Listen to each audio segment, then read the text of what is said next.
नमस्कार अनि हार्दिक स्वागत छ कार्यक्रम डाक्टर कान्तिपुर हेर्दै हुनुहुन्छ प्रत्यक्ष कान्तिपुर टेलिभिजन एचडीमा म दिपाञ्जलीको तर्फबाट र यो कार्यक्रममा हामी दक्ष चिकित्सकहरूसँग तपाईको स्वास्थ्यसँग सम्बन्धित समस्याहरूको प्रिकसन्सहरू केयरहरूको बारेमा कुराकानी गर्छौं र यति मात्रै होइन हामी धेरै भन्दा धेरै इन्फर्मेसन हेल्थसँग रिलेटेड र त्यो समस्यालाई हामी कसरी समाधान गर्न सक्छौं भन्ने कुरा तपाईको प्रत्यक्ष कुराकानी चाहिँ डाक्टर साहबहरुसँग राख्ने गर्छौं। यसको लागि तपाईले हामीलाई कल गर्नुपर्ने हुन्छ 51920002 र 51920003 मा।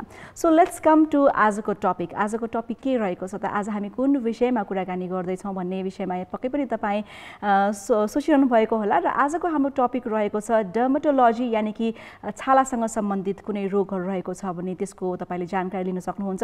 त्यसैगरी लेजर एन्ड हेयर ट्रान्सप्लान्ट यो हाम्रो टपिक रहेको छ। सो यसै टपिकसँग रिलेटेड कुराकानी गर्नको लागि हाम्रो स्टुडियोमा आजको हाम्रो अतिथि पनि आइसक्नु भएको छ। सो आजको हाम्रो अतिथि को हुनुहुन्छ त उहाँको बारेमा अलिकति सानो जानकारी तपाईहरु समक्ष प्रस्तुत गर्न चाहन्छु र त्यसपछि उहाँसँग हामी प्रत्यक्ष कुराकानी गर्छौं र तपाईको हेल्थ तपाईको स्किनसँग रिलेटेड तपाईको हेयरसँग रिलेटेड ओभरअल स्किन हेल्थसँग रिलेटेड कुनै पनि समस्या छ भने तपाईले हामीलाई राख्न सक्नुहुन्छ। अहिलेको लागि हाम्रो आजको स्पेशल गेस्टको सानो profile video. Dr. Sanju Babu Shrestha, consultant dermatologist, laser and hair transplant surgeon. उहाँले आफ्नो शिक्षा र तालिम Keimyung university Dongsan medical centre South कोरियामा सम्पन्न गर्नुभयो। उहाँले आफ्नो MBBS साउथहेड MAG Osmani medical college Bangladesh र MD BP Koirala institute of health sciences धरानबाट गर्नुभयो। नेपालमा FUT फोलिकुलर युनिट ट्रान्सप्लान्टको माध्यमबाट हेयर ट्रान्सप्लान्ट सर्जरी गर्ने डाक्टर सञ्जु बाबु श्रेष्ठ पहिलो डाक्टर मानिनुहुन्छ। त्यसैगरी नेपालमा laser clinic in dermatology and कस्मेटोलोजीको सुरुवात गर्ने पनि उहाँ पहिलो मानिनुहुन्छ। विभिन्न राष्ट्रिय तथा अन्तर्राष्ट्रिय स्तरका सम्मेलन र कार्यशालामा botox, filler, thread lift, platelet rich plasma यानी कि PRP, मेसोथेरापी र रोबोटिक हेयर ट्रान्सप्लान्ट जस्ता विषयमा उहाँले आफ्नो सहभागिता जनाउनु भएको छ। डाक्टर सञ्जय बाबु श्रेष्ठका कार्य अनुभव अन्तर्गत उहाँले सन् 2005 देखि 2013 सम्म काठमाडौँ मेडिकल कलेज र टिचिङ हस्पिटलमा असिस्टेन्ट प्रोफेसरको रूपमा आबद्ध हुनुभएको थियो। त्यसैगरी सन् 2007 देखि 2010 सम्म उहाँले काठमाडौँ मेडिकल कलेजमा लेक्चररको रूपमा सेवा प्रदान गर्नुभएको थियो। सन् 2011 मा उहाँले all for skin dermatology hair and laser centre Daegu South कोरियामा आफ्नो इन्स्ट्रक्सनल कोर्स पूरा गर्नुभयो। हेयर रेस्टोरेसन सर्जरी FUE र FUT, radio frequency surgery, cryo surgery, chemical peel, electrolysis, phototherapy, nail surgery, botox र fillers, basic and advance laser surgery जस्ता सेवा उहाँका विशेषताहरू रहेका छन्। हाल उहाँ भैसेपाटी स्थित नेपाल मेडिसिटी हस्पिटलका डर्मेटोलोजी डिपार्टमेन्टका प्रमुख एवं प्रिन्सिपल कन्सल्टेन्टका रूपमा आबद्ध हुनुहुन्छ। हजुर, आजका हाम्रा अतिथि consultant dermatologist, laser and hair transplant surgeon doctor Sanju Babu श्रेष्ठजी हुनुहुन्छ। उहाँ हाम्रो स्टुडियोमा आइसक्नु भएको छ। उहाँलाई स्वागत गरौँ। डाक्टर साहब, welcome to the show. Thank you very much. नमस्ते। नमस्कार। सो अब यहाँको यति धेरै एक्सपर्टिजहरू रहेको छ हैन, हामी हाम्रो स्किनसँग रिलेटेड कुराकानी नै गर्छौँ। मलाई सबैभन्दा पहिला धेरैले सोध्नु पनि भएको थियो, जस्तै हामीले हाम्रो फेसबुकमा पनि अपलोड गरेका थियौँ हजुरको बारेमा हैन। सो धेरैले फर्स्ट क्वेसन नै यो राख्नु है भनेर मलाई कतिले पनि भन्नुभएको थियो। सो सबभन्दा एकदमै मलाई सुरु गर्न मन लागेको चाहिँ कमन क्वेसन र कमन नेपालीहरूको समस्या स्किनको चाहिँ चायापोतो, हाइपर पिगमेन्टेसन हामी भन्छौँ हैन। यो क्वेसन चाहिँ फर्स्टमै राख्नु भनेर अनुरोध गर्नुभएको कारणले गर्दाखेरि यही प्रश्नबाट सुरुवात गर्न चाहन्छु डाक्टर साहब। हाइपर पिगमेन्टेसन यानी कि चायापोतोको समस्या मेल फिमेल सबैलाई हुन्छ हैन। सो यसको बारेमा अलिकति भनिदिनुहोस् न, किन हुन्छ? यसमा अलिकति ब्रोडर टर्ममा जाउँ हैन। हाइपर पिगमेन्टेसन भनेको चाहिँ दुईटा शब्दबाट मिलेको शब्द पर्यो, हाइपर एन्ड पिगमेन्टेसन हैन। हाइपर भनेको चाहिँ अलिकति बढी, अलिकति ज्यादा, अनि पिगमेन्टेसन भनेको चाहिँ अब शरीरमा कुनै नर्मल स्किनभन्दा अलिकति एक्स्ट्रा पिगमेन्टेसन आयो भनेदेखि त्यसलाई हाइपर पिगमेन्टेसन। सो सजिलो भाषामा बुझ्ने हो भनेदेखि हामी हाइपर पिगमेन्टेसन भनेको शरीरको स्किनको जुन चाहिँ भएको नर्मल कलर हुन्छ त्यसमा अलिकति मिसम्याच भएको, त्यसमा कलर अलिकति बढी घटी भएको ठाउँमा चाहिँ त्यसलाई बढी भयो भने हामी हाइपर पिगमेन्टेसन भनेर बुझ्छौँ होइन। र तपाईँले राम्रोसँग भन्नुभएको कुरा के छ भनेदेखि commonest problem for the male and female जुन चाहिँ मेलाजमा भन्दैछौँ। मेलाजमा भनेको चाहिँ खासमा तपाईँको पहिला यसलाई हामी क्लोआजमा भन्थ्यौँ होइन, नेपालीमा चाहिँ चाया पोतो भन्छ होइन। यो चाहिँ एकदमै धेरै मात्रामा सताइएको रोगमा त्यहाँ पर्छ। सताइएको किन त भन्दाखेरि यसको अहिलेसम्म पनि मेडिकल साइन्सले एक्ज्याक्ट इटियोलोजी भन्छ नि, कारण के हो त किन आउँछ मेलाजमा भनेर कसैलाई पनि थाहा पनि छैन, खालि स्पेकुलेसन चाहिँ धेरै भएको छ। अहिले पनि धेरै मात्रामा यसको स्टडीहरू भइरहेको छ, तर पिन पोइन्टेड किन हुन्छ चाहिँ नोबडी नोज होइन। जब नोबडी नोज भनिसकेपछि के हुन्छ त्यसको ट्रिटमेन्ट पार्ट पनि त अलिकति थाहा हुँदैन नि। बेसिकली रिजन यो हो होइन। अब चाया भनेको चाहिँ कस्तो खालको समस्या हो भनेदेखि म चाहिँ यसलाई कस्तो समस्या गरेर भने कस्मेटिक प्रब्लम हो, बेसिकली कस्मेटिक प्रब्लम। चाया पोतो भएर मान्छेको ज्यान जाँदैन होइन। तर के गर्छ चाया पोतो हेर्ने बित्तिकै मान्छेले देख्ने बित्तिकै गालामा यस्तो टाटा देखिएको छ, कालो देखिएको छ, उसको त्यो कस्मेटिक प्रब्लमले गर्दाखेरि उसलाई साइकोलोजिकल एकदम प्रब्लम हुन थाल्छ होइन। साइकोलोजी पनि यस्तो हुन्छ कि उसले आफ्नो बाहिरपट्टिको पार्टी फङ्सनमा अभोइड गर्ने, साथीसँग भेटघाट नगर्ने, आफ्नो अनुहार हेरेर आफै रोइदिने होइन। अनि त्यसपछि फल्नाको स्किन चाहिँ कति राम्रो, म मात्रै किन नराम्रो भन्ने खालको जुन चाहिँ आफूले आफूलाई त्यस्तो भावना लिनुहुन्छ त्यो पनि धेरै आइरहेको हुन्छ होइन। अब त्यो गर्नको लागि चाहिँ हामीले सबभन्दा गर्नुपर्ने कुरा कारण के हो त पतन ट्राई त गर्नुपर्ने, चाया मान्छेलाई किन आउँछ त होइन, किन आउँछ थाहा त छैन। त्यही पनि सर्टेन फ्याक्टर्सहरू त छ नि हामीलाई थाहा पाउनेहरू भनेको। चायाले बढाउने कुराहरू के छ, जस्तो प्रेग्नेन्सी मार्क भने यत्तिकै नाम राखेको होइन नि, क्लोआज भने यत्तिकै नाम राखेको किन फिमेलहरूमा प्रेग्नेन्सीको बेलामा बढी मात्रामा त्यो पिगमेन्टेसन आउने भएको त्यसलाई चाया अथवा क्लोआजमा भनिरहेको। So there is certain relation with हर्मोनसँग चाहिँ पक्का भन्छ। सो हर्मोनसँग होला। त्यसपछि अर्को आएर कहिलेकाहीँ चाहिँ त्यो हामी कन्ट्रासेप्टिभ पिल्सहरू खाइरहेको बेलामा पनि मान्छेहरूको चायाको मात्रा बढिरहेको हुन्छ, कालोपना बढिरहेको हुन्छ। सो पोसिबिलिटी त हर्मोन हुन्छ। तर सबभन्दा फर्स्ट एन्ड फरमोस्ट भन्नु पऱ्यो भनेदेखि चाहिँ चाया रिलेसन हुने भनेको चाहिँ सनलाइट। घाममा एकदमै जति मात्रामा तपाईँ घाममा जान्छ, घामको प्रोटेक्सन गर्नु सक्दैन त्यो मान्छेलाई चायाले धेरै नै सताउँछ। र जति नै उपचार गरे पनि एकपल्ट दिनको 5 देखि 10 मिनट घामको एक्सपोजर भयो भनेदेखि 1 महिनाको दुःख स्वाहा हुन्छ होइन। त्यही भएर सन प्रोटेक्सन गर्नुपर्ने हुन्छ। त्यसमा चाहिँ थर्ड फ्याक्टर पोजिटिभ फ्याक्टर भनेको चाहिँ हाम्रो इन्क्वेस्ट अफ बिङ ब्युटिफुल। हामी के गर्छ मान्छे त हो होइन, कसलाई मन लाग्दैन राम्री बन्नु, ह्यान्डसम बन्नु होइन, ब्युटिफुल भन्नु कसलाई मन लाग्दैन। अब त्यो इन्क्वेस्ट द्याट के गर्छ मान्छेहरूले विभिन्न थरीको पार्लरमा पाउने औषधि कस्मेटिक्स होइन। अब मेरो साथीले त फल्नाले यस्तो लाग्यो कति राम्रो भयो म पनि लाउँछु लगाइदिने, पार्लरमा गयो त्यसले त कति राम्रो गरेछ त्यसमा त गरिदिने। सो विभिन्न कस्मेटिक्स अथवा केमिकल्सको युजले गर्दाखेरि के हुन्छ भनेदेखि मान्छे पहिला लाउँदाखेरि त एकदम लगाउँदाखेरि हुन्छ नि, एउटा पहिलाको स्लोगनै थियो लभली लभली पछि गएर अग्ली भन्थ्यो नि होइन, त्यस्तै भन्नु। पहिला केमिकलले के गर्छ, पहिला त लभली बनाउँछ, तर because of the chemical that damage the skins. जब ड्यामेज गरिसकेको हुन्छ अनि द्याट त्यो पार्टले गर्दाखेरि मान्छेको अलिकति कालो पोतोहरू चायाबाट आउने सम्भावना भइरहेको हुन्छ।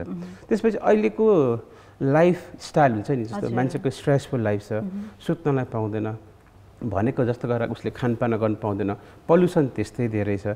सो यो विभिन्न रिजनहरू छ आउने भयो। कहिलेकाहीँ थाइरोइड डिस्फङ्सनहरू भयो भनेदेखि चाहिँ भित्री रोगहरूले गर्दाखेरि पनि आइरहेको हुन्छ। सो त्यो विभिन्न कारणले गर्दाखेरि चाहिँ मान्छेको चाया आउने कारण भइरहेको हुन्छ। ओके, सो रिजन त हामीले थाहा पायौँ जस्तै हाइपर पिगमेन्टेसनको किन आउँछ भन्ने कुराहरू होइन।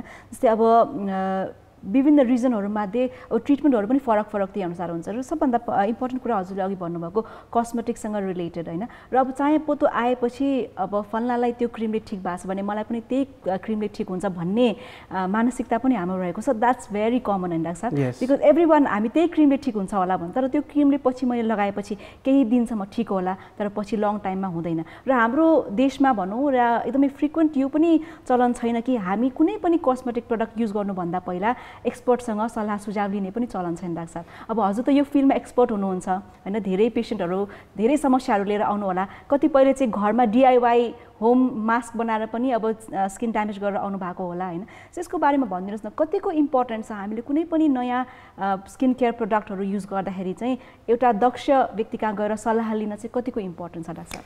एकदमै शानदार क्वेसन छ। यसमा के छ भनेदेखि मान्छेले अब स्किन कस्तो छ भन्ने कुरा थाहा नपाइकन तपाईँले कस्मेटिक्स युज गर्ने भनेदेखि त अब त्यो पोखरी कत्रो ठुलो छ कति गहिरो छ भने हामफाले बराबर हेर्नुहोस् होइन थाहा नै छैन तपाईँको स्किन ड्राई हो कि अइली हो कि नर्मल स्किन हो कि सेन्सिटिभ हो कि कुन स्किन हो एटलिस्ट त्यो थाहा पाएको खण्डमा अनि यस्तो खालको कस्मेटिक्स लगायो भनेदेखि थाहा हुन्छ भन्ने कुरा हो होइन त्यही भएर त्यो चाहिँ कुराहरू चाहिँ यदि तपाईँले आफैले पनि डिवाई हेरेर पत्ता लगाएर गरेको छ भनेदेखि फाइन होइन भनेदेखि कुनै पनि एउटा डक्टरलाई गएर मेरो डक्टर साहब मेरो स्किन कस्तो हो मलाई कस्तो खालको क्रिमहरू सुट गर्न सक्छ मेरो स्किनमा अहिले लगाउनुपर्छ कि म्याट फिनिस भएको लाउने हो कि जेल लाउने हो कि लोसन लाउने हो कि क्रिम लाउने हो कि कुन खालको कस्मेटिक्सले मलाई सुट गर्छ भनेर एकपल्ट उसँग सल्लाह सुझाव लिएर गरेको खण्डमा त्यो जतिको राम्रो त केही पनि हुँदैन पक्कै पनि सो यो पनि एकदमै इम्पोर्टेन्ट जुन हाम्रो दर्शकहरूले पनि जान्नै पर्ने कुरा हो होइन कुनै पनि cosmetic product first time use गर्दै हुनुहुन्छ भने चाहिँ एकजना दक्ष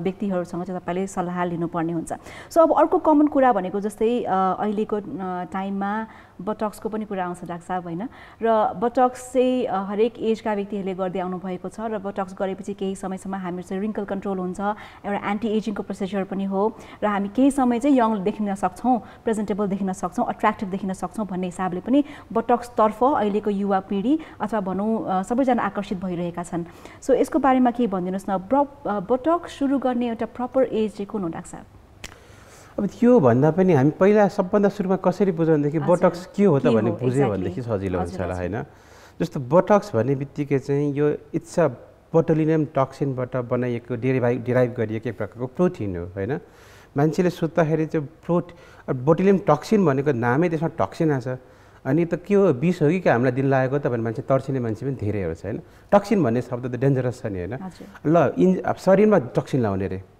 तर के छ भनेदेखि this is very time tested product हो अहिले कस्मेटिक इन्डस्ट्रीमा वान अफ द एकदमै धेरै गइरहेको प्रडक्टहरू हो धेरै मान्छेमा एक्सपेरिमेन्ट गरिसकिसकेपछि नै आएको प्रडक्ट हो होइन तर अब के छ भनेदेखि मान्छे जन्मिन्छ अलिक ठुलो हुन्छ बिस्तारै बुढो हुँदै जान्छ होइन अनि त्यो एजिङ प्रोसेस जुन चाहिँ छ नि एजिङ हुने कारण भनेको त अब कहिले इन्ट्रेन्सिक एजिङ छ त्यो भनेको भित्रैबाट आउँछ अब बुढो हुँदै आइसकेपछि त भित्रैबाट आउने एजिङलाई त म केही पनि गर्न सक्दिनँ कसले पनि केही गर्नु सक्छ अलिकति हामी गर्नु सकेला अलिक पर गर्नु सकेला तर जुन चाहिँ बाहिरबाट एउटा आउनेलाई हामी एक्सट्रेन्सिक एजिङ भन्छौँ त्यो भनेको चाहिँ हाम्रो जीवन शैलीसँग पनि सम्बन्धित छ जस्तो होइन हामी शैलीमा कस्तो भनेदेखि हामी पल्युसनमा गइरहेको हुन्छौँ त्यसमा अगेन सन प्रोटेक्सन घाममा गइरहेको हुन्छौँ अहिले चाहिने मात्रमा हामीलाई स्किनमा मोइस्चराइजिङ क्रिम नलगाएर हिँड्छौँ ड्राइनेस भइरहेको हुन्छ पानीको मात्रा कम भइरहेको हुन्छ होइन अनि त्यसपछि अर्को सबभन्दा इजी कारण भनेको त स्मोकिङ गरिरहेको हुन्छ धुवाँधुलोमा हिँडिरहेको हुन्छ त्यसले गर्दा विभिन्न थरीबाट स्किन अट्याक गरिरहेको हुन्छ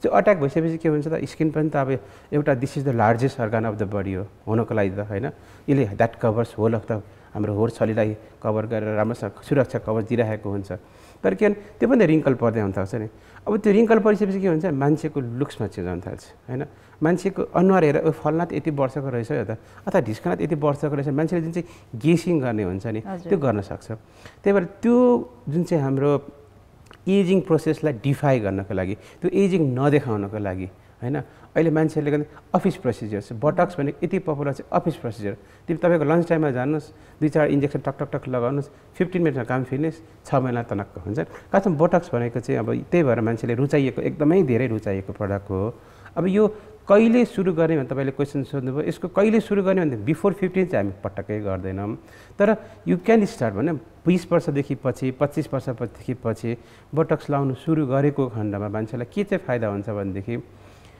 उसको पछि आउने रिङ्कल्सहरू हुन्छ नि फर्दर रिङ्कल्सहरू चाहिँ बिस्तारै कम गर्न थाल्छ एउटा इन्ट्रेस्टिङ फ्याक्ट के छ भनेदेखि जस्तो एउटा मान्छेले 25 वर्षको उमेरमा उसले बटक्स हान्नु सुरु गर्यो 25 वर्षमा हल्का अलिकति हो किन मात्रै उसको रिङ्कल्सहरू थियो अब रिङ्कल्स पनि सबै रिङ्कललाई काम गर्ने होइन त्यसले फेरि होइन रिङ्कललाई काम गरेको जस्तो हाम्रो फोरहेडको रिङ्कललाई काम गर्छ होइन त्यसपछि यो फ्राउन लाइनको हामी रिसाउँदाखेरि जुन चाहिँ रिङ्कल पर्छ नि त्यो फ्राउन लाइनलाई काम गरिरहेको हुन्छ अनि आँखाको वरिपरि आउने जुन चाहिँ क्रोज फिट भन्छ जुन चाहिँ लाफिङ लाइन भन्छ हाँस्दाखेरि आउने रिङ्कल त्यसलाई काम गर्छ त्यसपछि अरू पनि पार्टहरू छ तर दिस फ्यु आर त एफडिए भनेको फुड एन्ड ड्रग एडमिनिस्ट्रेसनले अप्लाई गर्नलाई हुन्छ तपाईँहरू यो गर्नुहोस् भनेर छोडिदिएको खालको इन्डिकेसन्सहरू यसमा चाहिँ मजासँगले बटक्स युज गर्न सक्छौँ होइन त्यो गरेपछि के हुन्छ भनेदेखि बटक्सको काम के भनेदेखि त्यो मसल हुन्छ नि त्यो के गर्छ भने मसल रिल्याक्स गराइदिन्छ त्यसले। अब if I say the paralyse गरिदिन्छ भनेदेखि एकदमै त्यो क्लाइन्टहरू चाहिँ तर्सिने हुन्छ। प्यारालाइज छैन, किन बोटक्सको एउटा सब अप्टिमल डोजमा हामी दिन्छौँ। त्यसले गर्दा के हुन्छ मसल कन्ट्र्याक्सन रिल्याक्सेसन गर्नलाई सक्दैन। जब मान्छेको मसल कन्ट्र्याक्सन रिल्याक्सेसन हुँदैन भनेपछि के हुन्छ भनेदेखि त्यो जब कन्ट्र्याक्सन रिल्याक्सेसन त रिङ्कलले बस्दैन।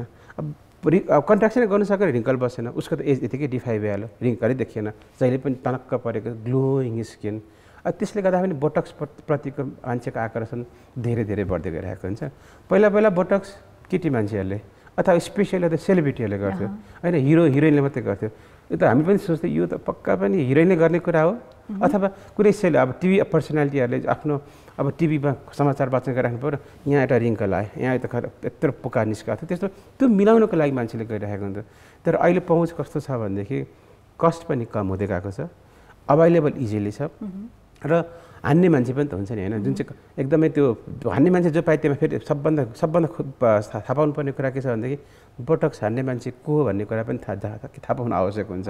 किनभनेदेखि जो पाए कोही मान्छे कहाँ गएर बोटक्स हानेको खण्डमा त्यसको साइड इफेक्ट फेरि सिभियर छ है। फेरि त्यही 6 महिनासम्मको साइड इफेक्ट चाहिँ नराम्रोसँग साइड इफेक्ट पर्न सक्छ। हजुर, त्यही भएर चाहिँ दक्ष अनुभवी होइन व्यक्ति कहाँ गएर नै हामीले बोटक्स हान्नु पर्यो। एक्ज्याक्टली, त्यही हो मेरो सन्देश भन्नु खोजेको पनि। खासमा के हो भनेदेखि बोटक्स यहाँ बोटक्स हानिन्छ फाइन हान, तर हानिसक्ने हो भनेदेखि पनि दक्ष मान्छे कहाँ गएर बोटक्स हानिएको खण्डमा बोटक्सबाट हुने साइड इफेक्ट्स, बोटक्सबाट हुने कम्प्लिकेसन्सहरूबाट बस्न सकिन्छ। र यदि इनकेस भइहालेछ भने पनि त्यसको त म्यानेजमेन्ट गर्न सक्यो नि त, नत्र भनेदेखि त पछि दुःख पाउँछ त्यो मान्छेले फेरि। हजुर डाक्टर साहब, सो अब बोटक्सबाट स्किन ड्यामेज हुने अथवा त्यो साइड इफेक्ट्सको जुन कुरा गर्नुभयो, यो अलिकति विस्तृतमा भनिदिनु, कस्तो किसिमको साइड इफेक्ट हुन सक्ला?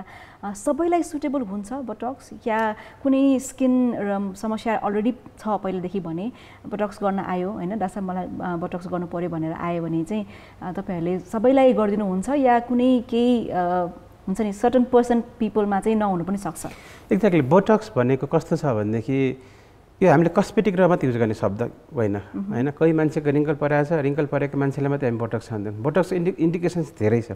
इभन तपाईँको डर्माटोलोजी भन्नुहुन्छ भनेदेखि एउटा त टु रिड्युस द रिङ्कल एउटा छ भनेदेखि, एउटा कहिले कोही मान्छेको हुन्छ नि हातकेलामा, पैतालामा, काखीमा धेरै पसिना आइराख्ने मान्छे, एकदम स्वेटी भएर गरेको हो, त्यसलाई पनि एकदम राम्रोसँग काम गर्छ त्यसले होइन।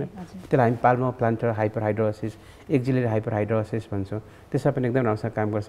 कहिलेकाहीँ मसम स्पाजम भइरहेको हुन्छ, ब्लेफारा स्पाजमबाट भइरहेको हुन्छ, त्यसमा पनि हाइरहेको हुन्छ।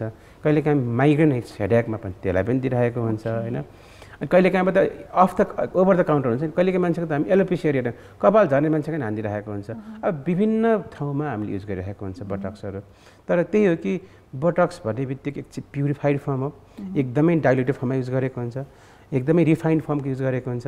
र त्यो हान्ने इन्जेक्सन पनि यति सानो हुन्छ कि त्यो इन्सुलिन सिरिन्ज हुन्छ नि, जसले कोही डायबिटिज भएको मान्छे आयो उसलाई त हरेक दिनमा पेटमा इन्जेक्सन हान्नुपर्ने हुन्छ, आफैले हान्नु सक्छ त्यो इन्जेक्सन भनेको त्यो मसिनो इन्जेक्सन हामीले लगाउने हो, जस्तो स्लाइट प्रिन्ट पिक भएको जस्तो हुन्छ। एउटा त कम्प्लिकेसन भनेको तपाईँको साइड इफेक्ट भनेको दुखाइ हो होइन, दुखाइ हुन्छ। त्यसपछि तर अलिकति किन यो भनेको चाहिँ मसल मार्ने हो, हाम्रो मांसपेशी मार्ने हो। कुन मांसपेशीलाई टार्गेट गरिरहेको छ त्यो टार्गेट हुनु पऱ्यो, त्यो मांसपेशीबाट अर्कोतिर पर्न गएको खण्डमा चाहिँ अनि त्यसपछि डिजास्टर निस्किन्छ होइन। अलिकति इनएक्सपिरियन्स मान्छेको नहान्नुहोस् किन भनिरहेको छ भनेदेखि रिजनिङ इज दिस, अलिकति पनि उतातिर गयो भनेदेखि जस्तो हामीले माथि हामी यो फोरहेडको लाइनको लागि कम गर्न हानिरहेको छौँ होइन, तर हान्दै अलिकति ल्याटरली गयो भनेदेखि ड्रुपिङ हुन्छ, आँखा छोपिन्छ होइन। That is the dreadest complications, त्यसलाई हामी टोसिस भन्छौँ, which we do not want at all. Second complication होइन। थर्डमा भनेको चाहिँ अलिकति इन्जेक्सन हानिसकेपछि त्यो हानेको ठाउँमा चाहिँ सानो स्किनमा त्यो किराले टोकेको जस्तो पालहरू देखिने खालको, अलिकति एलर्जी भएको जस्तो रातो अलिकति स्किन फुलेको जस्तो देख्न चाहिँ सकिन्छ। यिनीहरू अलिकति सानो कम्प्लिकेसन्स भनेको, तर यी अल कम्प्लिकेसन्स विथ एक्सपिरियन्स ह्यान्डमा छ भनेदेखि these are nothing. Okay, so that means you have to be in experience hands यदि तपाईँ बोटक्स ट्राई गर्न चाहनुहुन्छ भने। सो अर्को भनेको यहाँको विशेषता लेजर र हेयर ट्रान्सप्लान्ट सर्जन पनि यहाँ हुनुहुन्छ डाक्टर साहब। अब हेयर ट्रान्सप्लान्टको कुरा गर्नुपर्दाखेरि अब अहिलेको समयमा हेयर ट्रान्सप्लान्ट पनि नेपालमा सबैले गर्छन् है, गर्न रुचाउँछन्, र अलिकति आफ्नो कपाल नभएको खण्डमा चाहिँ पहिला बेला त विदेशमा गएर गरिने चलन थियो हैन, धेरै पैसा खर्च हुन्थ्यो, विदेशमा गएर हामी हेयर ट्रान्सप्लान्ट गराएर फर्किन्थ्यौँ भने अब अहिले नेपालमा चाहिँ हेयर ट्रान्सप्लान्टको जुन मार्केट छ अथवा भनौँ हेयर ट्रान्सप्लान्टका पेसेन्टहरू छन् उहाँको अवस्थाहरूको बारेमा पनि अलिकति केही भनिदिनुहोस् न। यस्तो छ, हेयर ट्रान्सप्लान्ट भनेको चाहिँ नेपालमा अलिकति रिलेटिभली न्यू सब्जेक्ट हो होइन। पहिला अब धेरै सर्जरीहरू, धेरै प्लास्टिक सर्जरीहरू गर्दा पनि ट्रान्सप्लान्ट चाहिँ हेयर ट्रान्सप्लान्ट भनेको चाहिँ अलिकति नयाँ नै भन्नुपर्छ, किनभनेदेखि साह्रै भित्रिएको धेरै भएको छैन अहिलेको जुन चाहिँ लेटेस्ट टेक्नोलोजी छ। हुन त यो धेरै अगाडिदेखि नै ट्रान्सप्लान्ट चलिरहेको थियो, ट्रान्सप्लान्ट भइ नै रहेको थियो, तर त्यसको रिजल्टहरू खास राम्रो छैन। जुन रिजल्ट नराम्रो भएपछि मान्छेले के गर्छ, रिजल्ट जब राम्रै हुँदैन भनेदेखि किन गर्ने, गर्दैन थियो। तर अहिले आएको जुन चाहिँ लेटेस्ट टेक्नोलोजीबाट मान्छेहरूले हामीले जुन चाहिँ ट्रान्सप्लान्ट गरिरहेको हुन्छौँ त्यसमा पेसेन्टलाई अथवा पेसेन्ट पनि भन्दैन क्लाइन्टलाई यति रिएस्योर गर्न सकिन्छ, we can give a almost guaranteed result टाइपको गर्न सकिन्छ। त्यति कन्फिडेन्स दिन सक्छौँ हामी ट्रान्सप्लान्ट गर्दाखेरि। तपाईँको बाक्लो कपाल निकालेर छाड्ने काम हामीलाई तपाईँको छोडिदिनुहोस् जिम्मा होइन। त्यति ग्यारेन्टी दिन सक्ने अवस्थामा चाहिँ हामीसँग त केही त होला र त्यति दिन्छ नि होइन। त्यति कन्फिडेन्स हामीसँग भइसकेको छ भनेपछि ट्रान्सप्लान्ट बिजनेस अहिले काठमाडौँमा एकदमै धेरै चलिरहेको छ। तपाईँले भनेको एकदमै सही हो। जसले पनि एउटा हरेक स्किन क्लिनिकमा ट्रान्सप्लान्ट क्लिनिक खोलिरहेको हुन्छ, तर ट्रान्सप्लान्टको लागि पनि मैले भन्नुपर्ने कुराहरू के छ भने त्यसमा पनि experience does matter always anywhere भन्छु म चाहिँ। आफ्नो सिप त छँदैछ, तर एक्सपिरियन्स भनेको त्यो जुन चाहिँ कोहीले गरिरहेछ, कसले गरिरहेछ, उसको गरिरहेको रिजल्ट कस्तो छ, उसको पेसेन्टहरूको उसको फिडब्याक कस्तो छ, उसले गर्दाखेरि कम्प्लिकेसन रेट कस्तो छ, ऊ कहिले कहाँ गर्छ, हस्पिटलमा गर्छ कि क्लिनिकमा गर्छ कि कसले गराउँछ होइन, उसको सेटअप कस्तो छ, एभ्रिथिङको सबै कुराहरू कम्प्लिमेन्ट गर्ने हो भनेदेखि चाहिँ त्यो मान्छेको ठाउँमा अलिकति त्यो सबै काउन्ट गरेर गर्ने भनेदेखि त्यसले चाहिँ अलिकति फाइदा गर्न सक्छ होइन। अहिले काठमाडौँमा चलिरहेको सबभन्दा धेरै चलिरहेको भनेको प्रोसिजर दुईवटा छ होइन। एउटा त तपाईँको एफयुई भन्छ, एफयुई भनेको फोलिकुलर युनिट एक्सट्र्याक्सन। त्यो भनेको चाहिँ कस्तो खालको प्रोसिजर हो भनेदेखि हाम्रो आफ्नै पछाडिपट्टिको डोनर एरिया भन्छौँ, डोनर एरियाबाट चाहिँ हामी त्यो पहिला त हामी पुरा कपाललाई हामी सेभ गरेको हुन्छ होइन।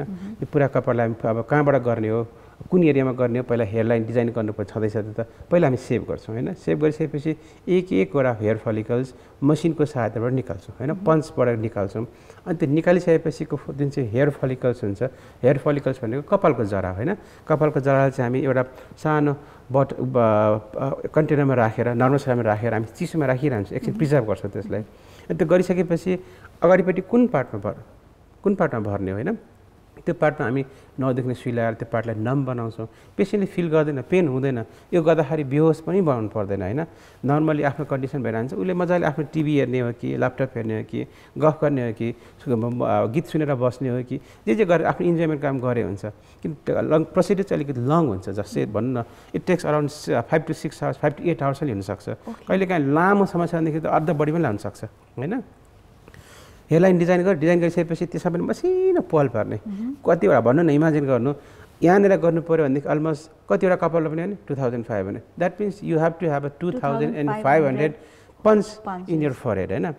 त्यति हुन्छ। त्यसपछि त्यो ल्याएको कपाल पहिला निकालेको कपाल हुन्छ, त्यो कपाल चाहिँ एकवटा गरेर कति टिजिएस काम छ, एकवटा गरेर हालिदिने, त्यसपछि ड्रेसिङ गर्ने। सुन्दाखेरि अझ सजिलो लाग्छ, गर्ने बेला असाध्यै नै गाह्रो प्रोसिजर, असाध्यै नै तपाईँको टाइम कन्ज्युमिङ छ। यसको लागि एकदम पेसेन्स चाहिन्छ, एकदम त्यो पेसेन्स भनेर काम गर्नै सक्दैन यसमा होइन। यो चाहिँ तपाईँको भयो एफयुईबाट गर्ने एकदम सर्टमा भन्दाखेरि कुराहरू। अर्को पुरानो प्रोसिजर चाहिँ हामी पहिला सुरुमा मैले के गरेको थिएँ भनेदेखि एफयुटी भन्छ।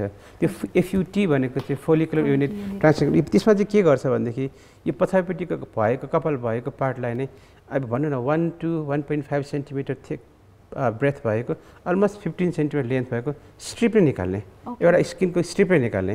स्ट्रिप निकालिसकेपछि त्यो पार्टलाई पुरा जोडिदिने होइन, स्टिच गरिदिने। त्यसो गर्दा पछाडिपट्टि पुरा एउटा लामो स्कार जस्तो खत जस्तो बन्छ। अनि त्यो जुन चाहिँ स्ट्रिपमा आएको रौँहरू हुन्छ त्यसलाई चाहिँ अन्डर द माइक्रोस्कोप एकवटा फलिकल्समा डिभाइड गर्ने। अनि त्यो आएको फलिकल्सलाई चाहिँ अनि त्यो अगाडिपट्टि कुन ठाउँमा रोप्ने हो, रोप्ने तरिका त फेरि सेम नै हो। Either you can use the punch forceps or manually punch गरेर गरे पनि हुन्छ होइन। त्यो दुईवटा चाहिँ अलिकति पपुलर पहिलाकोमा। अब अलिकति रिफाइन प्रोसिजर भनेको चाहिँ अहिले भनेको डिएसटी भन्छ। डिएसटी भनेको चाहिँ डाइरेक्ट हेयर ट्रान्सप्लान्टेसन्स। यो चाहिँ अगाडि पछाडिबाट कपाल निकाल्यो अगाडिबाट ल्याएर हालिदिइहाल्यो निकाल्यो ल्याएर हालिदिइहाल्यो त्यो बिचमा त्यो जुन प्रिजर्भ गर्ने टाइमिङ त्यो चाहिँ प्रायः गरेर हुँदैन अनि that is consider with the best होइन डिएसटी गऱ्यो भनेदेखि चाहिँ अलिकति मान्छेलाई राम्रो हुन्छ कि भन्ने खालको तर रिजल्ट वाइज डिएसटी र यतापट्टिको एफयुई गर्ने हो भनेदेखि खासै त्यस्तो धेरै फरक देखिएको चाहिँ छैन सो द्याट मिन्स अब यो जुन प्रोसेस यहाँले एक्सप्लेन गर्नुभयो त्यो प्रोसेस सुन्दाखेरि नै हामीलाई कति धैर्यता चाहिने रहेछ भन्ने कुरा थाहा पाइन्छ डाक्टर साहब होइन त्यति मात्र होइन विभिन्न पद्धतिहरूको बारेमा पनि यहाँले भनिहाल्नुभयो तर अब कतिको कस्ट एफिसियन्ट छ त बिकज सबैले एफोर्ड गर्न सक्छन् सक्दैनन् हेयर ट्रान्सप्लान्ट होइन कतैको अब अवस्था नै यस्तो हुन्छ कि गर्नुपर्ने नै अवस्था हुन्छ जसमा चाहिँ अब उहाँको पर्सनालिटी डेभलपमेन्टदेखि लिएर उहाँले चाहिँ आफ्नो आत्मविश्वास गुमाइसकेको अवस्था पनि हुन्छ होइन त्यस्तो केसमा अब उहाँहरू आएर चाहिँ अब हेयर ट्रान्सप्लान्ट गर्ने भन्ने सल्लाह लिन आउनुभयो भने कुन हिसाबले कतिसम्म कस्ट एफिसियन्ट छ नेपालमा चाहिँ अहिले कतिको महँगो अथवा कतिको फिजिबल छ भनौँ न मैले सुरुमा जब सुरु गरेको थिएँ ट्रान्सप्लान्ट होइन बाहिरपट्टि हेरेर आयो my goodness it's $5,000 $10,000 if I convert होइन मैले कन्भर्ट गरेँ भनेदेखि 5,000 देखिको $10,000 भन्दैछ होइन it's very huge amount of money नि होइन तर अब त्यसपछि काठमाडौँ आएर कति पैसा ल्याउने त how to establish the money कति फिक्स गर्ने मैले सोचेको थिएँ एकदमै महँगो हुनेवाला छ भनेर सुरुमा त गरौँ कि नगरौँ नै भयो गर्ने मान्छे आउँछ कि आउँदैन त्यो पनि फिल गरेँ तर मैले के फिल गरेँ भनेदेखि मान्छेलाई जब चाहिन्छ नि त्यो गरेरै छाड्छ होइन when there is a will there is a way भन्छ नि मान्छे त्यो गर्नु चाहेपछि जहाँबाट पनि जुट्छ क्या त जुरा म पुऱ्याउँछु भगवान्ले भन्छ नि अब जो मान्छेलाई चाहिने उसले गर्छ जहाँबाट ल्याएर गर्छ होइन अब जब तपाईँ रहेको कुरा कस्टको त्यस्तो महँगो छैन अहिले होइन अब बिकज अफ कम्पिटिसन अहिले त यो पसलमा अथवा यो क्लिनिकमा यतिले गर्छ मेरो अर्कोले यतिमा गरिदिन्छ भन्ने भइसकिरहेको छ सो बिकज अफ कम्पिटिसन्स होइन एकदमै अफोर्डेबल भइरहेछ त्यसपछि अफोर्डेबिलिटी पनि छ खासमा जो मान्छेले चाह्यो भनेदेखि इट्स नट सो कस्टली पनि धेरै महँगो पनि छैन होइन त्यही भएर म त के भन्छु भनेदेखि कस्ट इफेक्टिभ एकदमै छ किनभनेदेखि आफ्टर ट्रान्सप्लान्टेसन कपाल रोपिसकेपछि मान्छेको जुन चाहिँ कन्फिडेन्स जुन चाहिँ उसको आफ्नो व्यक्तित्व हुन्छ नि त्यो व्यक्तित्व उसले देखिसकेपछि आई स्पेन्ड यति लाख रुपियाँ फर माई ट्रान्सप्लान्ट भन्यो भनेदेखि यु फिल प्राइड होइन मैले 2 लाख खर्च गरेँ त मेरो आई गट दिस भन्ने खालको कुरा पनि त आउँछ पक्कै पनि डाक्टर साहब सो यस एकदमै इन्ट्रेस्टिङ कन्भर्सेसन गरिरहेछौँ हामी डाक्टर साहबसँग तपाईँको पनि केही क्वेसन्सहरू रहेको छ हेयर ट्रान्सप्लान्टसँग रिलेटेड केही कुराकानीहरू सोध्न चाहनुहुन्छ आफ्नो स्किनसँग सम्बन्धित केही पनि कुराकानीहरू केही पनि तपाईँको समस्या सेयर गर्न चाहनुहुन्छ भने हामीलाई तपाईँले प्रत्यक्ष कल गर्न सक्नुहुन्छ यतिखेर कार्यक्रम डाक्टर कान्तिपुरमा र हामीलाई फोन गर्ने नम्बर रहेको छ 51920002 र 51920003 यो दुईटा नम्बरमा कल गर्न सक्नुहुन्छ र आफ्नो समस्या राख्न सक्नुहुन्छ हामीसँग यतिखेर अहिले हामी लाग्छौँ एउटा छोटो व्यापारिक विश्राममा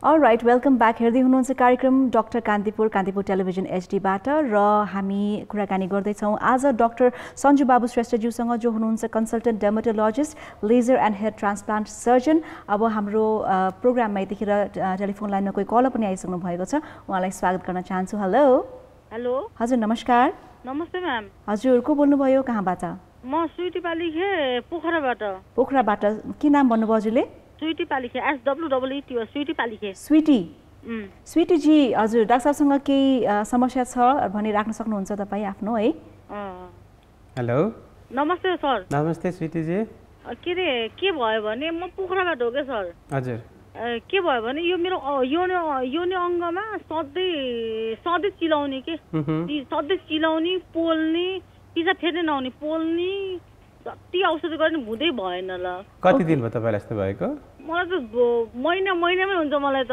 यस्तो कुरा त तपाईँलाई सुगर डायबिटिज त छैन नि है छैन केही पनि छैन त्यस्तो त चेक गराएको वेट कति छ तपाईँको वेट 89 90 89 हुनुहुन्छ 89 समथिङ त्यति छ होला ओके अब यस्तो छ अब त्यस्तो त्यो यौनाङ्ग चिलाउने भनेको चाहिँ कस्तो समस्या हो भनेदेखि बेसिकली प्रायः गरी एक प्रकारको अलिकति कमनली हुने भनेको चाहिँ फङ्गल इन्फेक्सन्स भयो भनेदेखि बढी भइरहेको हुनसक्छ होइन तपाईँले त्यहाँनिर पोखराको कोही डाक्टर साहबलाई देखाउनु ट्राई गर्नु भएन मैले सबैले ट्राई गरौँ स्किनको डक्टर कहाँ महेन्द्र कुल स्किनको डक्टर यो हाम्रो के भन्नुहुन्छ विश्वमोहन भट्टराई भन्ने हुनुहुन्छ राम्रो डाक्टर साहब हो उहाँ डक्टरसँग एकदम धेरै नै चेक गरिरहेको छु उहाँले औषधि दिनुहुन्छ, औषधि खान्छु अझै हुँदै हुँदैन। यसमा यस्तो छ तपाईँको, हो नि त मैले तपाईँलाई सजेस्ट गर्ने भनेको विदाउट सिइङ त आई क्यानट से एनिथिङ, तर बट आई सपोज मैले के फिल गर्छु भनेदेखि त्यो चाहिँ तपाईँको एक प्रकारको फङ्गल इन्फेक्सन पनि हुनसक्छ, एउटा चाहिँ होइन अरू पनि कुनै रिजन हुनसक्छ। अब त्यो चाहिँ नहेरिकन नदेखाइकन भन्ने कुरा भएन, त्यही नजिकै डाक्टर साहबलाई एकपल्ट देखाउनु होला। त्यही पनि यस्तोमा चाहिँ के हुन्छ भनेदेखि तपाईँको ट्रिटमेन्ट गर्दाखेरि तपाईँ आफैलाई मात्रै ट्रिटमेन्ट नगराएर तपाईँको पार्टनरसँग पनि उपचार गरेन भनेदेखि त्यो उपचार कहिले पनि सफल हुँदैन होइन। दुईजनाको उपचार सँगसँगै गर्नुपर्ने हुन्छ। मेरो विचारमा तपाईँ एकपल्ट नजिकको डाक्टरसँग देखाएरै गर्नुभयो भनेदेखि चाहिँ राम्रो मान्छु। ओके स्विटीजी, हजुर के देखाउने होला खास? उहाँलाई डाक्टर साहबलाई देखाएर डाक्टर साहब मेरो त भएन नि भनेर उहाँले अलिकति हेर्नुहुन्छ नि, तपाईँको त्यो स्किन पार्टै हेर्नुहुन्छ, त्यो स्किनमा तपाईँको के रोग लागेको छ छैन हेर्नुहुन्छ। अहिले के भयो भने कोरोनाले हामी हेर्दिन भनिदियो कि त्यही भएर तल हेर्दिन, म औषधि मात्रै दिन्छु भने औषधि मात्रै दियो है, तर औषधि खाएँ राम्रो। तपाईँले यसो गर्न सक्नुहुन्छ नि, कोरोनाले गर्दाखेरि तपाईँको भएको तपाईँलाई अलिकति सजिलो त उपाय सिकाइदिएको मैले, टेलिमेडिसिन भन्छ, जस्तै एउटा फोटोग्राफ मात्रै खिचेर देखाइदिनु भयो भने केही फाइदा गर्न सक्ला कि तपाईँलाई। हजुर कसलाई? स्विटीजी डाक्टर विश्वमोहनलाई देखाउनु, राम्रो डाक्टर साहब। डाक्टर विश्वमोहनलाई देखाउने अनि गाइनोकोलोजिस्टलाई पनि देखाएँ। गाइनोकोलोजिस्टले के भन्यो भने मलाई यो के भन्छ भिडियोक्सरी गर भन्यो होइन, भिडियोक्सरी गर भन्यो, पिसाबको चेक गर भन्यो, गरेँ, सबै गरेँ, राम्रै छ भन्यो। त्यस्तो त्यहाँ देखाएरै गर्नु होला हजुरले। द्याट मिन्स तपाईँको अब तपाईँले जुन डाक्टर फलो गर्दै हुनुहुन्छ उहाँसँग नै एकपल्ट तपाईँले भिडियोको मार्फतबाट हुन्छ कि फोटोको मार्फतबाट हुन्छ कि तपाईँले चाहिँ एउटा फोटो खिचेर भए पनि उहाँलाई देखाएर अब आफ्नो प्रोग्रेस नभइरहेको कुरा चाहिँ बताउन सक्नुहुन्छ स्विटीजी। Thank you so much for calling us. र उहाँको जुन अब आफ्नै किसिमको समस्या रहेछ होइन, अब स्किनसँग रिलेटेड हो कि भन्ने पनि अब यस्तो छ, हामी डर्माटोलोजिस्ट भनेपछि हामी छाला तथा यौन रोग विशेषज्ञ पर्न गएकोले गर्दाखेरि उहाँले हामीलाई त्यो क्वेसन सोध्नुभएको, त्यसमा त्यो अन्यथा केही पनि छैन। हजुर, सो विशेष गरी अब उहाँको किन मतलब सल्भ भइरहेको छैन त भन्ने पनि क्वेरी रहेको थियो होइन डाक्टर साहब। सो जस्तै अब अलिकति हाम्रो दर्शकहरू माझमा चाहिँ हामी अघिको क्वेसनमा अलिकति फेरि पनि कन्टिन्यू गर्न चाहन्छु। जस्तै हेयर ट्रान्सप्लान्ट गरिसकेपछिको जुन कन्डिसन रहेको हुन्छ होइन, अब रिजल्ट कस्तो होला के होला, बिकज पहिला कपाल नभएको अवस्था र कपाल हुँदाखेरिको अब कस्तो स्टाइलिङ गर्ने या कुन पार्टमा ग्रो गर्ने कसरी गर्ने भन्ने हिसाबमा, प्लस अब त्यो गरिसकेपछि हामीले कपाल कोर्नेदेखि लिएर घाममा हिँड्नेदेखि लिएर स्याम्पू गर्नेदेखि लिएर हरेक कुरामा अब माइन्युट तरिकाबाट चाहिँ केयरफुल हुनुपर्छ वा पर्दैन डाक्टर साहब, यसको बारेमा अलिकति केही भनिदिनु। डेफिनेटली पर्छ होइन। अब कपाल रोपिसकेपछि होइन एउटा कुरा चाहिँ अलिकति पब्लिकमा के कन्फ्युजन पाएको छ भने कपाल प्रत्यारोपण र होइन जुन चाहिँ हामी हेयर ट्रान्सप्लान्ट भन्छौँ, अर्को चाहिँ के छ भनेदेखि हेयर अर्को त्यो हुन्छ नि विग लगाएर निस्किने होइन, त्यो दुइटामा फरक छ है होइन। कपाल विग लगाउनु र कपाल रोप्नु भनेको एउटै होइन। कपाल रोप्ने भनेको चाहिँ के हो भनेदेखि आफ्नै शरीरको कपाल निकालेर अगाडिपट्टि रोप्ने हो, जुन चाहिँ नेचुरल हुन्छ, बढ्छ, अलिकति उमेर बढेपछि फुल्छ पनि होइन। तपाईँलाई जस्तो मन लागेको पार्लरमा गएर अथवा तपाईँ गएर भन्न बार्बर सपमा गएर स्टाइलिङ गर्न सक्नुहुन्छ, कलर गर्न सक्नुहुन्छ। सबभन्दा रमाइलो पार्ट त के छ भने विग होइन, ठुल्ठुलो हावा आउँदाखेरि हुरी बतास पर्दाखेरि प्लेनको मुनि हेलिकप्टर जाँदा तपाईँको उड्दैन, तपाईँको निरजक्कसम्म जान सक्नुहुन्छ होइन। त्यो दुईवटा कुरा चाहिँ भन्नै पर्छ, किन कपाल ट्रान्सप्लान्ट भनेको र त्यो विग थेरापी भने चाहिँ एउटै बुझिरहेको छ क्या मान्छेले होइन। तपाईँले भने कुन चाहिँ कुरा थियो, हामी त्यसको स्याहार सुसार कसरी गर्ने त, तपाईँको नर्मल कपाल जे गर्नुहोस् न, गर्नुहोस्, मन लाग्दो गर्नुहोस्, तेल पनि लाउनु भयो भनिहाल्नु, जे पनि गर्नु, इट्स नर्मल कपाल होइन। तपाईँ काट्नु मन लाग्छ काट्नु, स्टाइलिङ गर्नुहुन्छ, लामो बनाउनु छोटो पर्ने छोटो काट्नुहोस्, आफ्नै कपाल हो। पछि जब उम्रिसकेपछि हुन्छ नि त्यति धेरै झर्ने पनि समस्या हुँदैन तपाईँको। जुन चाहिँ नर्मल्ली हामीले हेयर केयर जसरी गर्छौँ त्यही अनुसारले गर्ने हो होइन। अरू के पनि एक्स्ट्रा केयर चाहिँदैन भनेको हुँदैन। अब कपाल रोपिसकेपछि जुन चाहिँ आफ्टर कस्ट हुन्छ नि, खासै भन्नु छ भनेदेखि if the person or patient has not use the medications, केही खानु पर्दैन लाउनु पर्दैन त उसको त जेरो कस्ट हो आफ्टर ट्रान्सप्लान्टेसन। नत्र भनेदेखि कपाल भएको बेला नभएको बेलामा जुन चाहिँ मान्छेले विग हाल्छ त्यसको लागि तपाईँले त जानु पऱ्यो, हरेक महिना 2 महिना जानु पऱ्यो, मिलाउनु पऱ्यो, आउनु पऱ्यो, कपाल कौरिनु पऱ्यो, इट कस्ट अ लट।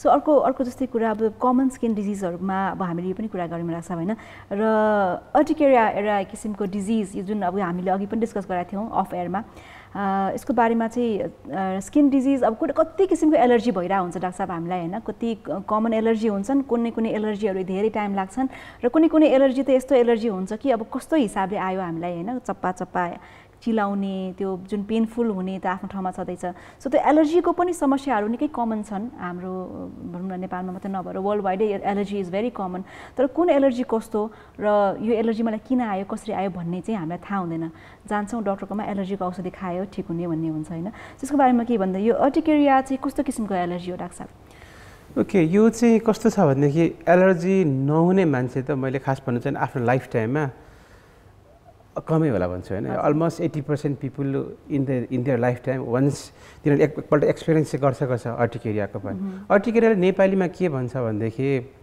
यो भनेको चाहिँ हाइप्स र हुइल्स हुन्छ होइन हामीले चाहिँ गाउँघरतिर चाहिँ यो जाबे आउने भन्छ नि ठुल्ठुल जाबे आउने खालको सानसानो बिरेर परेको एकदमै धेरै चिलचिलाउने होइन स्किनमा सानसानो मसिनो फोका देखेर ठुल्ठुलो फोका पनि हुने कुनै चाहिँ स्किनकै कलर हुने कुनै चाहिँ रातो हुने होइन अनि जति कन्यायो झन् त्यो फोका साइज ठुल्ठुलो हुँदै गएर यत्रो ठुल्ठुलो चपडा बन्ने खालको समस्या हो होइन अर्टिकेरिया भनेको चाहिँ ट्रान्जिएन्ट हुइल्सहरू हुन्छ क्या त्यसमा अब त्यो transient wheals that comes and goes भन्छ भनेपछि फोकाहरू आउँछ तर उता चलाएन भनेदेखि के त्यो कन्याएन भनेदेखि त्यो बिस्तारै आफै पनि जान सक्छ त्यसलाई भन्छ अर्टिकेरिया होइन अब अर्टिकेरियाको पनि अब टेक्निकली भाषामा त धेरै क्लासिफिकेसनहरू छ म सिम्पल भाषामा भन्छु दुईवटा टाइपमा हामी डिभाइड गर्न सक्छौँ एउटा एक्युट अर्टिकेरिया भन्छौँ एउटा चाहिँ क्रोनिक अर्टिकेरिया भन्छ होइन एक्युट भनेको चाहिँ for the short duration of टाइममा भएको अलमोस्ट 6 विक्स 6 हप्तासम्म भित्र भएको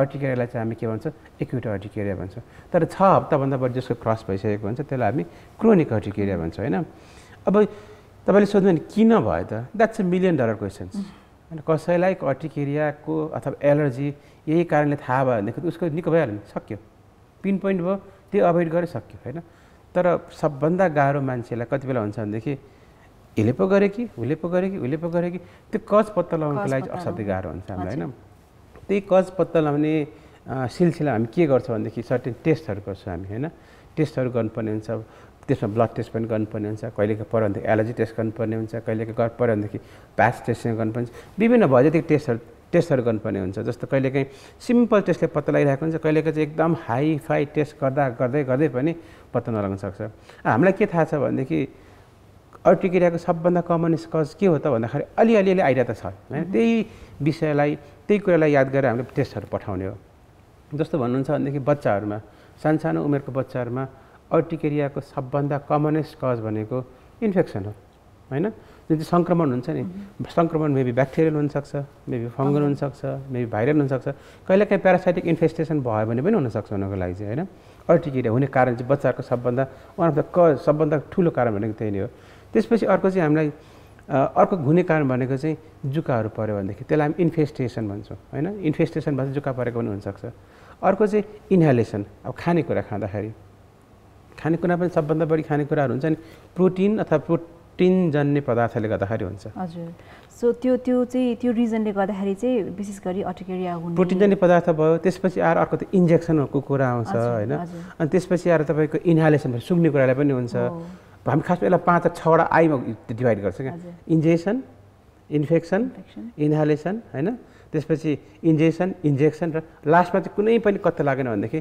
इडियोप्याथिक पत्ता लागेन अब के गर्ने ओके सो यस विभिन्न रिजनहरू हाम्रो एलर्जी हुने पनि कारणहरू र यसको कसरी उपचार यो पनि कुराकानी भइ नै हाल्यो अब अहिलेलाई फेरि पनि एकजना कलर आइसक्नु भएको छ टेलिफोन लाइनमा को हुनुहुन्छ कहाँबाट हेलो हजुर नमस्कार नमस्ते हजुर को बोल्नुभयो प्रतीक्षा बर्तौला हेटौडाबाट प्रतीक्षा बर्तौलाजी हेटौडाबाट प्रतीक्षाजी हजुरको समस्या के रहेको छ समस्या भन्दा पनि यो हेयर रिमुभलको बारेमा बुझ्न मन थियो हजुर भन्नुस् यो लेजर हेयर रिमुभलको बारेमा के लेजर हेयर रिमुभिङको बारेमा चाहिँ सोध्न चाहनुहुन्छ हजुर हजुर के बुझ्न सक्यो सोध्न सक्यो मैले भनिदिनु पर्ने तपाईँलाई हजुरले भनिदिनु के हुन्छ कस्तो हुन्छ like permanent hair removal possible हुन्छ हुँदैन अब हेर्नुहोस् लेजर भनेको चाहिँ तपाईँको छ नि अहिले खासमा यो टपिकमा लेजरको बारेमा बोल्नलाई खुब रहर लाग्दैला तपाईँले फोन गरिदिनु थ्याङ्क यू भेरी मच होइन लेजर हेयर रिमुभल भनेको चाहिँ कस्तो भनेदेखि तपाईँ कति वर्षको हुनुहुन्छ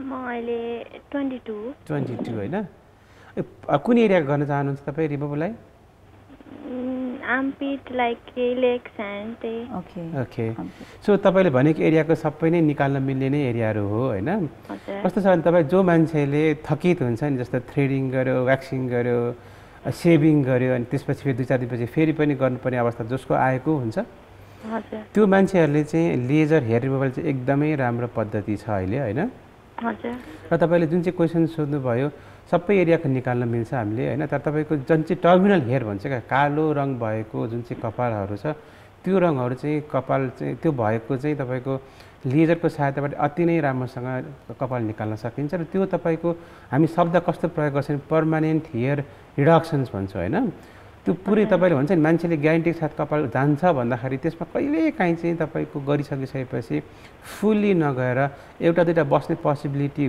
भएकोले चाहिँ हुनसक्छ त्यसमा चाहिँ त्यसलाई चाहिँ मेन्टेनेन्स ट्रिटमेन्टले हटाउन सकिन्छ तर कपाल निकाल्नको लागि युज गर्ने लेजरमा पनि कुन लेजर युज गर्छ त्यसमा पनि फरक पर्न सक्छ है पर्न चाहिँ जस्तो अहिले बजारमा आएको लेजरहरूमध्येमा डायट लेजर सबभन्दा बेस्ट लेजर हो डायट भनेको चाहिँ कपालको लागि द गोल्ड स्ट्यान्डर्ड ट्रिटमेन्ट होइन त्यसले गऱ्यो भनेदेखि चाहिँ कपाल गयो भनेर सम्झ्यो हुन्छ अहिले तर डायटमा पनि 2-3 जस्तो हामीसँग अहिले ट्रिपल ओइल लेन्थ डायट भन्ने छ होइन ट्रिपल ओइल लेन्थ तपाईँको एउटाले चाहिँ टर्मिनल हेयरलाई एउटा फाइन हेयरलाई अनि कहिलेकाहीँ चाहिँ 2टा नगएको हेयरलाई पनि गरिदिने खालको हुन्छ नि त्यस्तो खालको लेजर युज गर्यो भनेदेखि चाहिँ अलमोस्ट वी क्यान ग्यारेन्टी कि पेसेन्टको कपाल जान्छ नै भनेर रौँ जान्छ नै भनेर पर्मानेन्टली जान्छ भने बोल्नु पऱ्यो त्यो तर ट्रिटमेन्ट पिरियड हुन्छ नि तपाईँको हामी हरेक महिनामा एकपल्ट गर्न खोज्छौँ मिनिमम पनि सेसन गर्दाखेरि 4, 6, 8 जेनरली 6 to 8 सेसनको लागि हामी प्लान गर्छौँ त्यो भित्रभन्दा अगाडि नै गयो भनेदेखि वेल फाइन र कसैको चाहिँ हर्मोनल डिसब्यालेन्सहरू छ उसको भित्री कुनै कारणले आइरहेको छ अथवा कुनै औषधि खाइरहेको छ औषधिले गर्दा रौँ बढिरहेको छ त्यो कन्डिसनमा चाहिँ सेसन अलिकति बढाउनु पर्ने हुनसक्छ बहिनी ओके हजुर प्रतीक्षाजी हजुर अनि यो कतिको कस्टली हुन्छ कस्टली त्यस्तो छ भने अब तपाईँको कुन एरियामा गर्ने हो कतिमा गर्ने हो भन्ने त्यही अनुसारले फरक पर्नु सक्छ कस्तो तपाईँको अब कुन मसिनले गर्ने हो कसकोमा गर्ने हो कुन डाक्टरले गराउने हो कुन क्लिनिकमा गर्ने हो अलिकति कस्टिङको भ्यारिज पर्न सक्छ बा त्यो एरिया वाइज फरक पर्न सक्छ तपाईँको ओके सो प्रतीक्षाजी तपाईँले बुझ्नुभयो होला भन्ने आशा गरेका छौँ धन्यवाद फोन गरेर आफ्नो समस्या राखिदिनु भएकोमा आफ्नो जिज्ञासा राखिदिनु भएकोमा thank you so much so यतिखेर हेर्दै हुनुहुन्छ कार्यक्रम डाक्टर कान्तिपुर तपाईँको पनि केही समस्या रहेको छ स्किनसँग रिलेटेड हेयर ट्रान्सप्लान्टसँग रिलेटेड केही पनि क्वेरिज अथवा भनौँ लेजर ट्रिटमेन्टसँग रिलेटेड केही पनि क्वेरिज हाम्रो डाक्टर साहबसँग राख्न चाहनुहुन्छ भने फोन गर्नुहोला 519202 र 519203 मा यतिखेर पालो भएको छ अर्को छोटो व्यापारिक विश्राममा जाने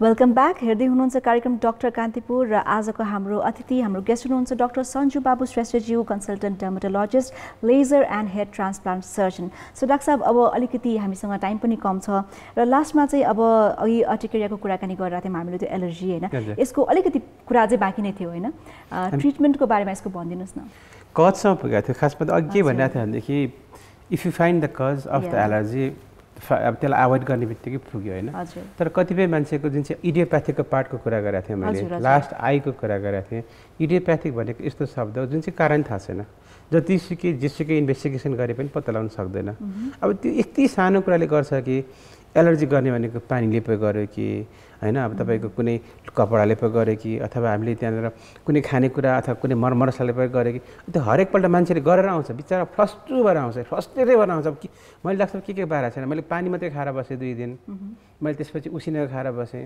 र पनि डाबर आइरहेको छ मलाई सताइरहेछ सो पत्ता लाग्दैन कतिपय मान्छेलाई पत्ता नलागेपछि त्यो चाहिँ बिरामीको लागि चाहिँ साह्रै नै दर्दनाक स्थिति हुन्छ एकदमै कारण छ हरेक दिन औषधि खानै पर्ने हुन्छ तर हाउ लङ खाने भन्ने पनि कुरा आउँछ फेरि होइन हुन त औषधि खाएर औषधि पनि अब जुन चाहिँ त्यसलाई एन्टिहिस्टामिन भन्छ हामी त्यो एलर्जी कम गर्ने ट्याब्लेटहरू बजारमा छ्यास्तै पाइन्छ अलिकति राम्रो खालको एलर्जीको औषधि खायो भने प्रायः गरेर मान्छेलाई एक दिनको लागि कन्ट्रोल गर्न सक्छ तर कतिपय एलर्जी यस्तो सिभियर पनि हुन्छ कि त्यो औषधिले मात्रै पनि कन्ट्रोल गर्दैन नगरिसकेपछि के गर्दा हरेक टेस्ट गरिसकेको नेगेटिभ आउँछ औषधि खाइराख्नुपर्ने हुन्छ, खान थालेको वर्षौँ भइसकिसक्यो, 6 वर्ष भइसक्यो, 12 वर्ष भइसकिसक्यो र पनि ठिक भएको छैन।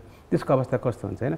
त्यस्तोको लागि चाहिँ अहिले चाहिँ अलिकति नयाँ पद्धति के आएको छ, नयाँ कुरा के आएको छ भनेदेखि हामी अलिकति औषधिमा पनि होइन एन्टिहिस्टामिन नदिएर हामी अलिकति त्योभन्दा अपग्रेडेड औषधिहरू दिन सक्छौँ। जस्तो अहिले अलिकति बजारमा आइरहेको औषधिहरू भनेको चाहिँ त्यो इम्युनोसप्रेसिभ ड्रग्सहरू दिन सक्छौँ। त्यसपछि अरू पनि औषधिहरू छ। अब एउटा एकदम ओमालिजुमा भन्ने औषधिहरू चाहिँ एकदमै राम्रो छ औषधिलाई भनिरहेको छ होइन। त्यो मात्रै होइन कि कतिपय मान्छेको चाहिँ एलर्जी मात्रै होइन कि एलर्जी त्यो डाबर मात्रै होइन, त्यो डाबर रिलेटेड विथ ओठ सुन्निने, आँखा सुन्निने, त्यसलाई मान्छे हुन्छ नि त्यो के लागेको, भूत लागेको हो कि के लागेको भने मान्छेले सम्झिन्छ नि। त्यो खासमा त एलर्जी रिलेटेड हो, त्यसलाई हामी एन्जियोइडिया भन्छौँ। एन्जियोइडियामा र एलर्जी भनेको चाहिँ अलमोस्ट अलिकति रिलेटेड टर्महरू चाहिँ हो। दुइटै एलर्जी त एलर्जी नै हो। त्यसमा चाहिँ सफ्ट टिस्यु स्वेलिङ हुन्छ एन्जियोइडिया भनेदेखि, यसमा चाहिँ स्किन मात्रै इन्फ्लेमेसन भइरहेको हुन्छ, स्किन मात्रै सुनिरहेको हुन्छ। त्यसको उपचार भनेको चाहिँ अब एलर्जियोलोजीले नै गर्न सक्छ। अब त्यो चाहिँ अलिकति एलर्जी सम्बन्धीको विशेष एक्सपर्ट डाक्टरले मात्रै गर्नलाई सजिलो हुन्छ। हजुर डाक्टर साहब। सो त्यसै गरी अब अर्को हामीहरू जस्तै हाइपर पिगमेन्टेसनको अघि पनि कजको कुराहरू गऱ्यौँ, हामीले रिजनको कुराहरू गऱ्यौँ होइन।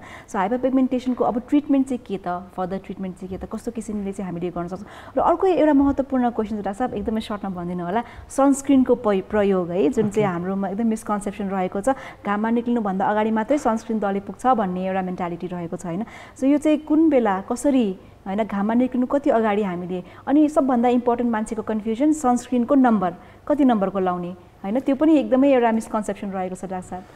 यो चाहिँ खासमा मेरो फेभरेट टाइप हो होइन। खासमा सनस्क्रिन भनेको त एकदम मलाई बोल्न रुचाउने खालको शब्द हो, तर टाइमिङ चाहिँ so short I try to be content होइन। सनस्क्रिन चाहिँ तपाईँको ट्रिटमेन्ट पार्टमा मेलाजमाको ट्रिटमेन्ट गर्ने भन्नुभयो, त्यसको one of the foremost reason गर्ने भनेको सन प्रोटेक्सन नै हो। त्यसपछि त्यो प्रेग्नेन्सीको पिल्स बन्द गर्ने, थाइरोइड फङ्सनलाई करेक्ट गर्ने, स्ट्रेसलाई कम गर्ने भनेको त छँदैछ, तर सनस्क्रिन लाउनु पऱ्यो होइन। तर हामी स्पेसली म नेपाल कमिटीको कुरा गर्छु, त्यसमा के हुन्छ भनेदेखि सनस्क्रिन लाउने भनेको घाममा जाँदा मात्रै लाउने हो, तपाईँले भनेको सही हो। तर सनस्क्रिन लाउने भनेको तपाईँ हामी लाइटमा बसिरहेछौँ, यो लाइटमा पनि जुन चाहिँ लाइटमा छ नि, यो लाइटले पनि मान्छेलाई असर गरिरहेको हुन्छ। आजकल चाहिँ सनलाइट मात्रै लाइट होइन भन्छ क्या, सनलाइट मात्रै लाइट होइन, त्यही भएर यो लाइट पनि फरक पर्छ। अब त हामीलाई सनस्क्रिन कस्तो चाहिने भइसक्यो भने घामबाट जोगाउने सनस्क्रिनको साथसाथमा यो लाइटबाट जोगाउने सनस्क्रिन चाहिरहेछ। हजुर एउटा त होइन। र त्यो निस्किनुभन्दा एटलिस्ट 15-20 मिनट अगाडि निस्किन आवश्यक छ, एउटा पहिलो कुरा। दोस्रो कुरा अमाउन्ट एकदमै सही हुनुपर्छ। थोरै त्यो अमाउन्ट लिएर मैले त्यो सनस्क्रिन लगाएको छु, आइएम प्रोटेक्टेड भनेर बस्नु चाहिँ भएन। अब एक्ज्याक्टली। तर के छ भने थोरै लाएर पुगेन नि त, प्रोटेक्सन चाहियो नि त। आफ्नो के पर्पजको लागि तपाईँले सनस्क्रिन लगाउँदैछ त बुझ्नु पऱ्यो। एकदम सिम्पल भाषामा के सम्झाउँछु भनेदेखि यो फेसलाई 5 ml चाहिन्छ, 5 ml सनस्क्रिन चाहिन्छ होइन, 5 ml सन, त्यति भएर पनि पुग्दैन। एभ्री 2 to 3 आवर्सको अन्तरालमा लाउनु पर्ने हुन्छ। सनस्क्रिन चाहिँ जुन चाहिँ एसपिएफको कुरा गर्दै हुनुहुन्छ तपाईँले, एसपिएफ भनेको सन प्रोटेक्सन फ्याक्टर हो। हामीलाई एसपिएफ 30 भएदेखि पुग्छ खासमा होइन।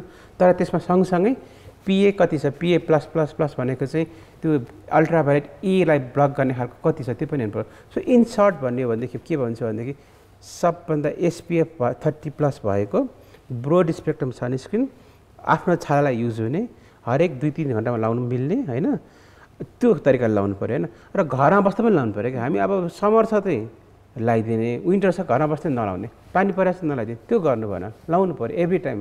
घरको भित्र बस्दा पनि लाउनु पऱ्यो। It's like application of sunscreen. म त के भन्छु भनेदेखि like brushing your teeth in the morning, you have to make it routine होइन। त्यो नगरेसम्म तपाईँको सनस्क्रिन लाउने बानी बस्दा पनि बस्दैन। पक्कै पनि डाक्टर साहब। सो एउटा अलमोस्ट हामी कार्यक्रमको अन्त्यतिर आइसकेका छौँ डाक्टर साहब होइन। So thank you very much. अझै एउटा क्वेसन सोध्नु मन थियो तर समयको अभावले सकिएन, बट उहाँको क्वेसनको जुन आन्सर छ त्यो चाहिँ हामी फेसबुकमा पक्कै पनि पोस्ट गर्छौँ। Thank you very much for being your doctor साहब, र कार्यक्रममा आएर यति धेरै इन्फर्मेसन सेयर गर्नुभएकोमा धन्यवाद। तपाईँलाई पनि धेरै धेरै धन्यवाद मलाई मौका दिनुभएकोमा। Thank you. सो यस कार्यक्रम डाक्टर कान्तिपुरको समय आजको लागि यति नै। अर्को हप्ता पुनः भेटघाट भइ नै हाल्छ। कान्तिपुर टेलिभिजन HD हेर्दै गर्नुहोला। नमस्कार।